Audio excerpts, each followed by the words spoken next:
আমি মূলত একজন সাংবাদিক হিসেবে এবং একজন যাত্রী হিসেবে এই নগরবাসী হিসেবে আমি আমার মন্তব্যটা দিতে পারি। সেটা হলো দেখেন, এই যে ঘটনাটা আজকে ঘটেছে, এই ঘটনাটার জন্য সরকারের নীতিটাকে আমি ব্যক্তিগতভাবে দায়ী মনে করি। কারণ আপনি যদি এই যে থ্রি হুইলার মানে ব্যাটারি চালিত যে থ্রি হুইলার, এটা দুই ধরনের আছে।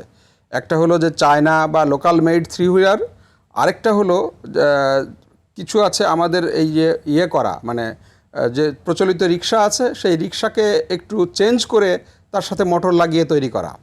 বাট যেগুলো চায়না থেকে বা আমাদের দেশে মোটামুটি একটু বৈজ্ঞানিকভাবে তৈরি করা হয়েছে, যেটাকে আমরা ইজি বাইক বা অটো বলি, সেটা এক ধরনের কিন্তু যান্ত্রিকভাবে কিছু বৈজ্ঞানিক ভিত্তি বা তার কন্ট্রোল অনেক কিছু বেটার।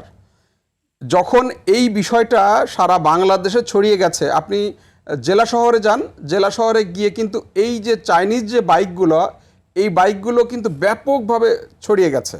এবং এই বাইকগুলোতে আপনার যে মানে এটাকে কি বলে, এটা দাম কম, 1.5 লাখ টাকার মধ্যে এটা কিনতে পাওয়া যাচ্ছে।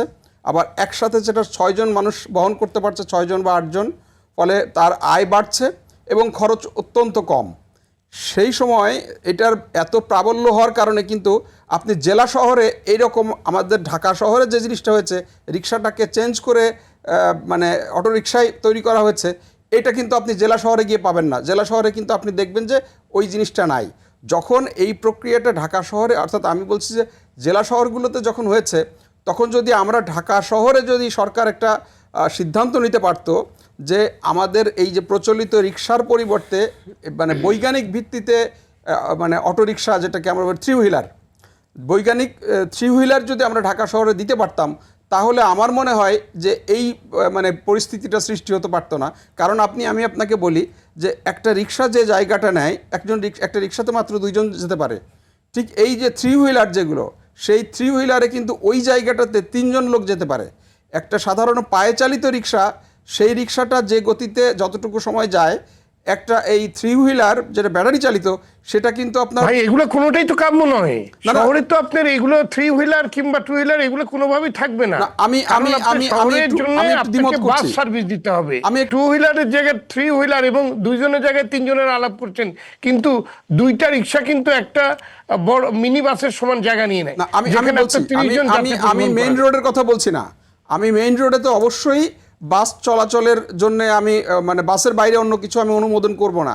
কিন্তু মানে মেইন রোডের বাইরে যে মানে রোডগুলো আছে, অর্থাৎ আমাদের শহরের ভেতরে যাওয়ার জন্য যে রোডগুলো আছে, সেই রোডগুলোতে কিন্তু এটা যাত্রীর জন্য অত্যন্ত সহায়ক বলে আমি মনে করি এবং আমাদের জন্য খুব সাশ্রয়ী মনে করি।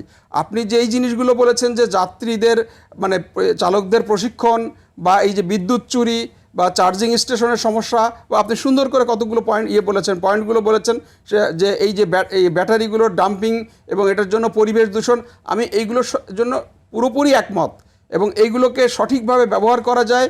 এবং পাশাপাশি আমি মনে করি যে ইভি কিন্তু আমার নেক্সট টেকনোলজি। আপনি যদি লন্ডন কিংবা বার্লিন এরকম অসংখ্য ইউরোপের শহরের কথা বলেন, আপনি দেখবেন আমাদের ছোট ছোট রাস্তার চেয়েও ছোট রাস্তায় দোতলা বাসগুলো কিভাবে দাপিয়ে বেরোচ্ছে এবং কি সুন্দর সিস্টেমে তারা চলছে। আমরা তো গণপরিবহনের ব্যবস্থাই করিনি। যখন আপনার ডিজিটাল বাংলাদেশের নামে মোটরসাইকেলের উদ্বোধন করা হলো, মোটরসাইকেল দিয়ে পরিবহন করা হবে, যেখানে পৃথিবীর অন্যান্য দেশ মোটরসাইকেল থেকে বেরিয়ে যাওয়ার জন্য প্রাণান্তকর চেষ্টা করছিল, এখন মোটরসাইকেল শহর থেকে উঠান। কিন্তু আপনি দেখেন, আপনি নিশ্চয়ই চায়নাতে অনেকবার গিয়েছেন। আপনি চায়নায় দেখবেন যে প্রত্যেকটা জায়গায় শত শত রাস্তার সমস্ত জায়গায় এই যে মানে মোটরসাইকেল যেটা ব্যাটারি চালিত, এটা কিন্তু তারা শতবারে ব্যবহার করে এবং রাস্তায় এটা তারা এমনিই থাকে। সেগুলো আপনি জাস্ট একটা অ্যাপ দিয়ে ব্যবহার করে আপনি চালাতে পারবেন, সেটাতে কিন্তু সমস্যা। অর্থাৎ আমি যেটা বলতে চাচ্ছি যে ব্যাটারি বা এই যে ইভি, এটা কিন্তু রিকশা দেখবেন না আপনি, এবং মোটরসাইকেল দিন দিন তারা কমিয়ে আনছে। আপনার কাছে ইনফরমেশনটা আছে কিনা আমি জানি না।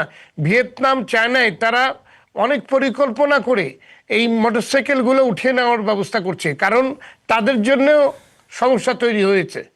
বিশেষ করে ভিয়েতনাম এবং অন্যান্য দেশে এই মোটরসাইকেল কিংবা আপনার ব্যাটারি চালিত এগুলো একটা ভয়াবহ অবস্থায় পরিণত হয়েছিল আরও 10-12 বছর আগে, এবং তারা অনেক চেষ্টা করে এখান থেকে বেরিয়ে আসার চেষ্টা করছে এবং অনেকখানি নিয়ন্ত্রণেও নিয়ে এসছে। হতে পারে। আমি আরো একটা কথা বলি, দেখেন এই যে আপনি হতে চায়না পারেন, আপনাদের গবেষণা করা উচিত তো। 50% গাড়ি কিন্তু 50%-এর বেশি গাড়ি কিন্তু ইভি। হ্যাঁ, মানে এই যে এবং আমাদের সরকারও কিন্তু আপনি জানেন যে মানে প্রায় 500-র মতো বাস আনছে চায়না থেকে, আমদানি করছে, সেটাও কিন্তু ইভি। অর্থাৎ আমি বলছি ইভির পক্ষে, বাট এই যে অপরিকল্পিত যে মানে ম্যানুফ্যাকচার করে যে বা কাস্টমাইজ করে যে রিক্সাটা, সেটার আমি পুরোপুরি বিপক্ষে। এবং আমি মনে করি আমরা যারা ঢাকা শহরে চলাচল করি, বিশেষ করে ড্রাইভিং করি, আমরা বুঝি যে কি ভয়ানক এই এক একটা, যার কোনো কন্ট্রোল নাই এবং যার কোনো নিয়ন্ত্রণ নাই, এবং এদের রিক্সা চালকদের এদের কোনো ট্রেনিং নাই, মানে কোনো কিছুই নাই, বাট তারা মেন রোডগুলো দিয়ে মানে চলছে। এটা একটা মানে মৃত্যুদূতের মতো মনে হয়। আমরা ড্রাইভিং করি এগুলোকে মনে হয় যে একটা মানে মৃত্যুদূতের মতো আমাদের সামনে দিয়ে চলাফেরা করছে, যারা কিছুই জানে না। তো এইটা কোনোভাবে অ্যাকসেপ্ট করা যায় না। এটা সমাধান হওয়া উচিত। জি, ধন্যবাদ আপনাকে।